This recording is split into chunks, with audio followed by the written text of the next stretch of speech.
We hear a lot of discussion about waking up, but what is rarely discussed is the sadness that comes with that. Once we reach higher states of consciousness, it can feel isolating. There's a deep loneliness that comes with not fitting in, and it can feel as though we are completely forsaken in our experience because everything others identify themselves through doesn't make sense to us. But we know that we cannot unsee everything which we see, and it can feel like we're standing far out on the fringes with nobody who understands us, while everybody else around us participates in a shared illusion. And sometimes we don't know what is happening to us. It just feels like we're the odd one out, and we go to great lengths to keep our weirdness hidden, sometimes ruminating shame from ridicule. But after a while, something magical begins to happen internally.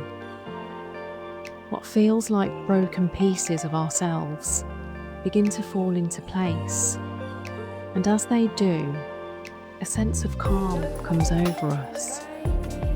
A serenity begins to permeate our being, and rather than shrinking ourselves to fit in, we embrace our individuality. And as we allow that shift in consciousness to be as it is, without trying to identify it or to logically understand what is happening, or rushing its process, we reach a complete acceptance of our uniqueness. And it can take a while to complete that process. But at a certain moment, a deep compassion begins to burn our soul instead. And that compassion is felt for every other being that we are connected to, but not a part of. And those fringes upon where we find ourselves standing become our ground of innovation from where our journey of progress begins.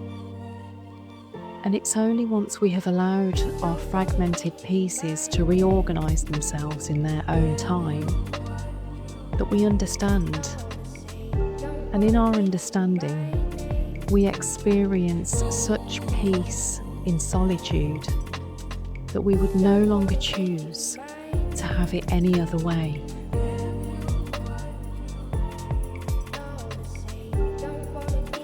If you're interested in any of my services or working with me, I'm available on the email naturalinauthority@gmail.com or on Facebook Messenger.